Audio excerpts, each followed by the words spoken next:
भाषा।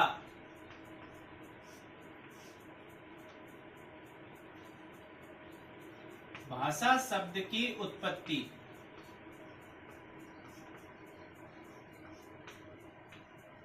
भाषा शब्द की उत्पत्ति संस्कृत की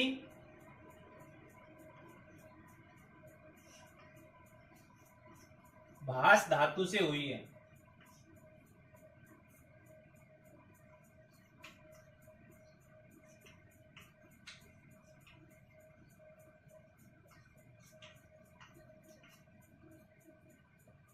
भाषा शब्द की उत्पत्ति संस्कृत की भाष धातु से हुई है।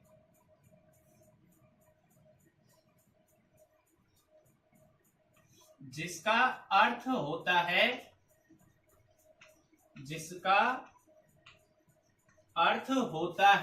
प्रकट करना।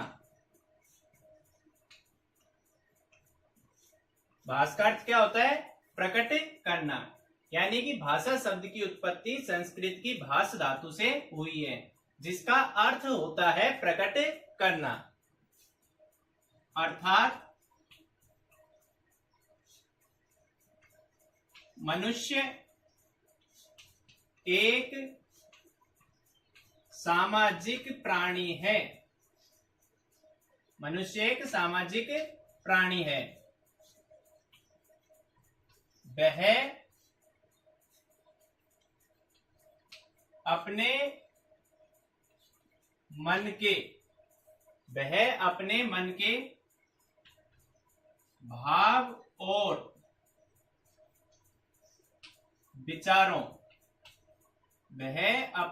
के भाव और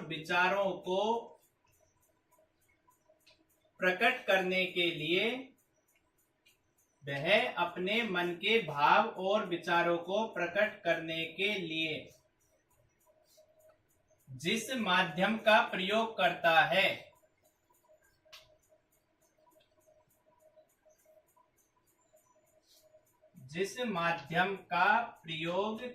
है, उसे भाषा कहते हैं।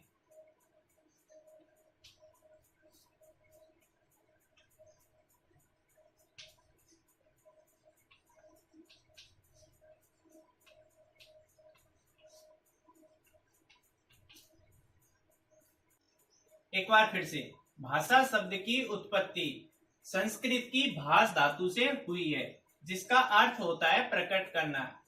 भाष धातु का अर्थ होता है प्रकट करना।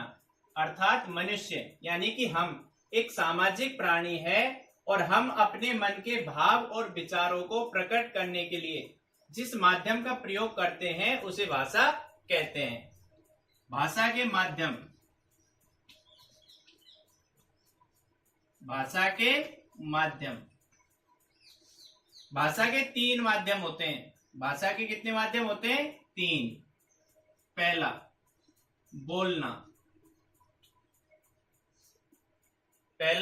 बोलना, जो भाषा का सरल माध्यम होता है, यह भाषा का सरलतम माध्यम है। दूसरा लिखना, यह भाषा का सरल और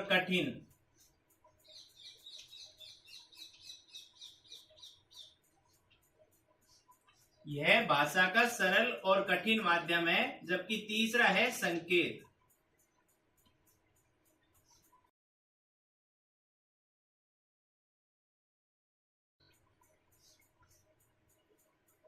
भाषा के 3 माध्यम होते हैं। पहला है बोलना, यह भाषा का सरल माध्यम है। दूसरा लिखना, यह भाषा का सरल और कठिन माध्यम है। तीसरा संकेत, यह भाषा का कठिन माध्यम है। भाषा के कौशल,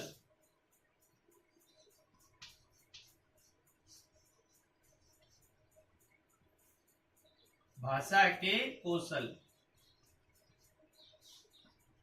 के 4 कौशल होते हैं। पहला बोलना, स्पीक, यानी कि बदन। दूसरा सुनना, यानी कि लिसन, श्रवण। तीसरा पढ़ना, रीड, यानी कि पठन। और चौथा लिखना, चौथा कौशल लिखना, राइट, यानी कि लेखन। भाषा के 4 कौशल होते हैं। पहला है बोलना, स्पीक, दूसरा सुनना, लिसन, तीसरा पढ़ना, रीड, और चौथा लिखना, राइट।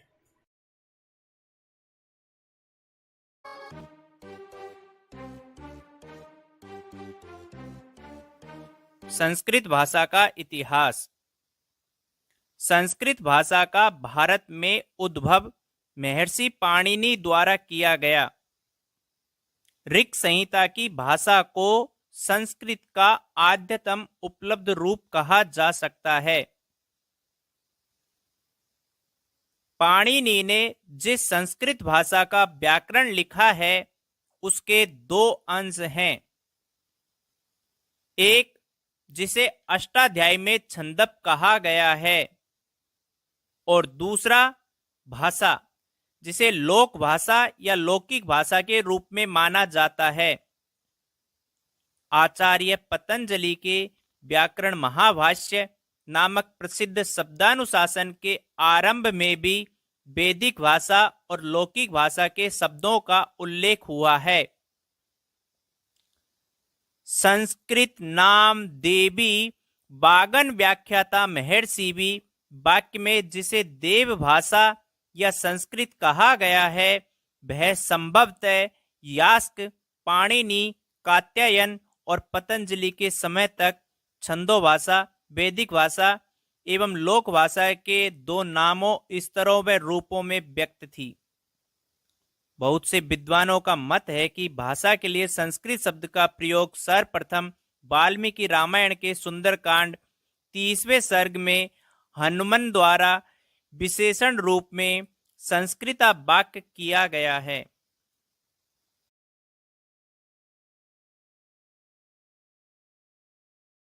संस्कृत वर्णमाला में 13 स्वर, 33 व्यंजन और 4 अयोगवाह है। इस प्रकार संस्कृत में कुल 50 वर्ण है। संस्कृत में स्वर वर्णों को अच और व्यंजन वर्णों को हल कहते हैं। वर्णों का विभाजन। संस्कृत वर्णमाला को 3 भागों में विभाजित किया गया है: स्वर, व्यंजन, अयोगवाह। पहला स्वर, वोवल्स, अच। स्वयं राजन्ते इति स्वर है, अर्थात जो वर्ण स्वयं ही उच्चारित होते हैं स्वर कहलाते हैं। संस्कृत में स्वर वर्णों को अच भी कहते हैं। इनकी संख्या 13 है। स्वर वर्ण सुर या लय सूचक होते हैं। व्यंजन कॉन्सोनेंट्स हल। व्यज्यते वर्णांतरे संयोगेन द्योत्यते ध्वनि विशेषो येन यद व्यंजनम, अर्थात ऐसे वर्ण जो स्वयं उच्चारित न होकर स्वर वर्णों की सहायता से उच्चारित होते हैं उन्हें व्यंजन कहते हैं। इनको संस्कृत में हलवी कहते हैं। ये संख्या में 33 कैसे हैतक होते हैं। व्यंजन वर्ण श्रृंगार सूचक होते हैं। 33 व्यंजनों में 25 वर्ण वर्णीय माने जाते हैं, यानी कि वे 5-5 वर्णों के वर्ग में विभाजित होते हैं, जबकि 8 व्यंजन विशिष्ट व्यंजन है, क्योंकि वे वर्गीय व्यंजन की तरह किसी एक ही वर्ग में नहीं बैठ सकते हैं।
भारत देश की राजभाषा हिंदी। हिंदी भारत की राष्ट्रभाषा नहीं बल्कि राजभाषा है, क्योंकि भारत के संविधान में राष्ट्रभाषा का कहीं उल्लेख या चर्चा नहीं है। हिंदी के मानकीकृत रूप को मानक हिंदी कहा जाता है। नाम उत्पत्ति। हिंदी शब्द का संबंध संस्कृत शब्द सिंधु से माना जाता है। सिंधु नदी को कहते थे और उसी आधार पर उसके आसपास की भूमि को सिंधु कहने लगे। भाषाई उत्पत्ति और इतिहास। हिंदी भाषा का इतिहास लगभग 1000 साल पुराना माना गया है। हिंदी भाषा व साहित्य के जानकार अपभ्रंश की अंतिम अवस्था अबहट्ट से हिंदी का उद्भव स्वीकार करते हैं। अपभ्रंश के संबंध में देसी शब्द की बहुधा चर्चा की जाती है। हिंदी और उर्दू दोनों को मिलाकर हिंदुस्तानी भाषा कहा जाता है। हिंदुस्तानी मानकीकृत हिंदी और मानकीकृत उर्दू के बोलचाल की भाषा है। इसमें शुद्ध संस्कृत और शुद्ध फारसी अरबी दोनों के शब्द कम होते हैं, तद्भव शब्द अधिक। बोलियां। हिंदी का क्षेत्र विशाल है तथा हिंदी की अनेक बोलियां हैं। हिंदी की बोलियों में प्रमुख है अवधी, ब्रजभाषा, कन्नौजी, बुंदेली, बघेली, भोजपुरी, हरियाणवी, राजस्थानी, छत्तीसगढ़ी, मालवी, नागपुरी, खोरठा, पंच परगानिया, कुमाऊनी, मगही आदि। किंतु हिंदी के मुख्य 2 भेद हैं, पश्चिमी हिंदी और पूर्वी हिंदी। लिपि। हिंदी को देवनागरी लिपि में लिखा जाता है। इसे नागरी के नाम से भी जाना जाता है। हिंदी में 11 स्वर और 33 व्यंजन है। इसे बाईं ओर से दाईं ओर लिखा जाता है। वर्णमाला। हिंदी भाषा में वर्णों के व्यवस्थित समूह को वर्णमाला कहते हैं। उदाहरण के लिए देवनागरी की वर्णमाला में ए, आ, ई, उ, री, ए, ऐ, ओ, औ, अंग, अह, कै, खे, गे, घे, अणे, चे, छे, जे, झे, णे, टे, ठे, डे, ढे, णे, ते, थे, दे, धे, ने, पे, फे, बे, भे, में, ये, रे, ले, बे, शे, से, है को देवनागरी वर्णमाला कहते हैं और A, B, C, D, E, F, G, H, I, J, K, L, M, N, O, P, Q, R, S, T, U, V, W, X, Y, Z को रोमन वर्णमाला कहते हैं। दुनिया की सर्वप्रथम अंतर्राष्ट्रीय भाषा अंग्रेजी भाषा। अंग्रेजी भाषा दुनिया के कई देशों की मुख्य राजभाषा है और आज के दौर में कई देशों में मुख्यतः भूतपूर्व ब्रिटिश उपनिवेशों में विज्ञान, कंप्यूटर, साहित्य, राजनीति और उच्च शिक्षा की भी मुख्य भाषा है। अंग्रेजी भाषा हिंदू यूरोपीय भाषा परिवार में आती है और इस दृष्टि से हिंदी, उर्दू, फारसी आदि के साथ इसका दूर का संबंध बनता है। ये इस परिवार की जर्मनिक शाखा में रखी जाती है। अंग्रेजी भाषा को रोमन लिपि में लिखा जाता है। ऐतिहासिक दृष्टि से अंग्रेजी भाषा की उत्पत्ति 5वीं शताब्दी की शुरुआत से इंग्लैंड में बसने वाले एंग्लो सैक्सन लोगों द्वारा लाई गई अनेकों बोलियां, जिन्हें अब पुरानी अंग्रेजी कहा जाता है, से हुई है। वाइकिंग्स हमलावरों की प्राचीन नॉर्स भाषा का अंग्रेजी भाषा पर गहरा प्रभाव पड़ा है। अंग्रेजी भाषा का महत्व। अंग्रेजी भाषा का काम चलाऊ ज्ञान अनेकों क्षेत्रों जैसे कि चिकित्सा और कंप्यूटर के लिए एक आवश्यकता बन चुका है। परिणाम स्वरूप 1 अरब से ज़्यादा लोग कम से कम बुनियादी स्तर की अंग्रेजी बोल लेते हैं।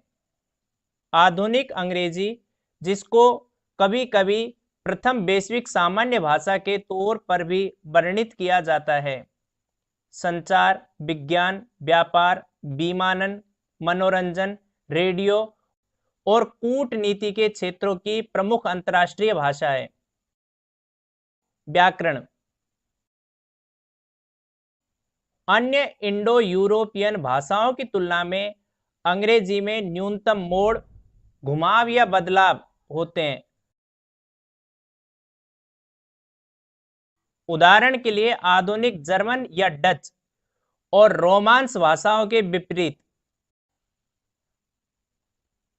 आधुनिक अंग्रेजी में लिंग, व्याकरण और विशेषण समझौते का अभाव है। वर्तमान में भाषा अधिक विश्लेषणात्मक बन गई है और अर्थ स्पष्ट करने के लिए घोतक क्रिया और शब्द क्रम जैसे साधनों का विकास हुआ है। सहायक क्रियाएं प्रश्नों, नकारात्मकता, पैसिव वॉइस और प्रगतिशील पहलुओं को दर्शाती है। अंग्रेजी वर्णमाला। आधुनिक अंग्रेजी वर्णमाला एक तालीन आधारित वर्णमाला है जिसमें 26 वर्ण है। Capital letters A, B, C, D, E, F, G, H, I, J, K, L, M, N, O, P, Q, R, S, T, U, V, W, X, Y, Z। Small letters A, B, C, D, E, F, G, H, I, J, K, L, M, N, O, P, Q, R, S, T, U, V, W, X, Y, Z।